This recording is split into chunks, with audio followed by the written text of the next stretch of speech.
Message 2.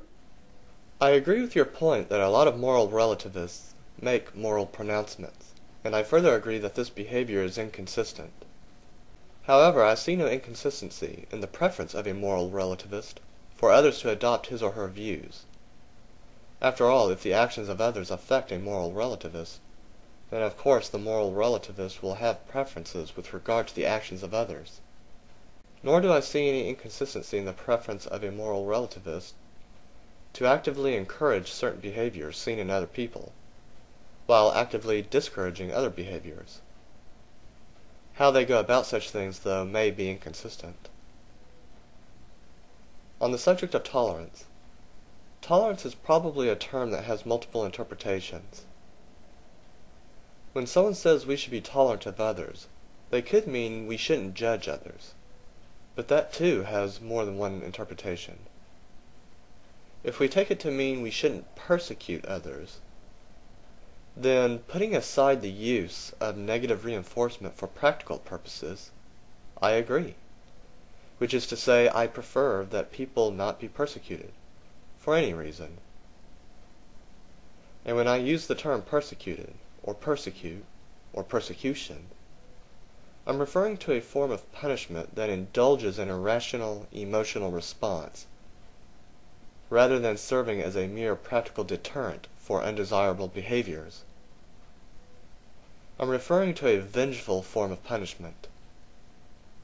So, getting back to tolerance, if the statement, we should be tolerant of others, simply means we shouldn't persecute others, then I do endorse that statement, and I see nothing inconsistent about a moral relativist encouraging others to do so as well. But I'll grant you that if one is not careful in choosing his or her words during the course of persuasion, then one could very well end up saying or even thinking something that's inconsistent. Tolerance is what this is all about, isn't it, Noah? You feel that certain actions should be punished, don't you? And I'm not talking about the kind of punishment that's for practical purposes only. No, what I mean is, you want revenge. Let me tell you what I think about revenge, or rather, the desire for it. You know how when you're frustrated about something that isn't going according to your expectations, and then you try to walk from point A to point B, only to stumble over a shoe or some other object, and you almost trip in the process. You immediately feel this intense urge to destroy that object with your bare hands. You might even actually kick it or throw it. That's the desire for revenge, and it has no intellectual foundation. It's not about teaching anything a lesson or discouraging anything from doing or not doing something again. It's not even about liability, of all things. It's about emotional gratification, and it's born out of intense emotional distress. This, I presume, is the reason why even moral relativists will often make moral pronouncements when morally outraged.